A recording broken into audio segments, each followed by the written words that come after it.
Egitaraua azken urteetako egitarauen antzekoa da eta nabarmendu beharreko berrikuntzak izango lirateke Gora Kale Txiki bandaren emanaldia,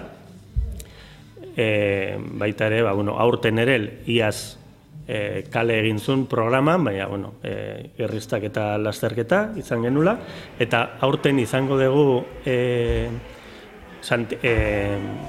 kale jira, Santiotan kantari kale jira, aurten abeslari ez gain, dantzariak ere batuko zaizkiela. Kontzertua, 26ko jubilatuen eta gazteen eguneko kontzertuan, Kaotikok irabazi zuen bozketa hori, herritarreken artean egin zen bozketa hori, eta telonero gisa, Kaotiko taldearen aurretik, Bilabonako udalak erabaki du Bilabonako talde batek jotzea, eta Desira taldeak joko du. Horten ere bigarren aldiz, kuadrilen bazkarirako izen ematea, edo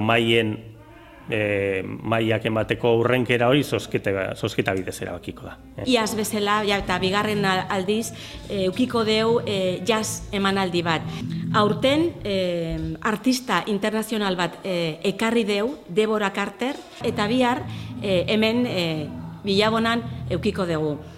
Saioa 8 izango da, hemen, Berdura plazan, eta behaz du bakarrik abesten, baizik eta abesten du, kintetua osatzen dute, beste musikeneko 5 abeslariekin.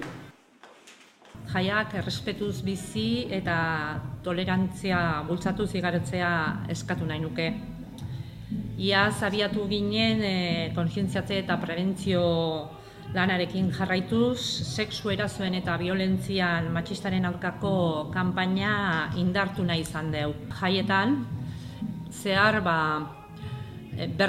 zapi berde batzuk banatuko dira ez da ez lemarekin, doan izango dira. Baso batzuk banatuko, plastikozko delantzi batzuk ere aterako dira, jaietan ere beldur barik jarrera lemarekin.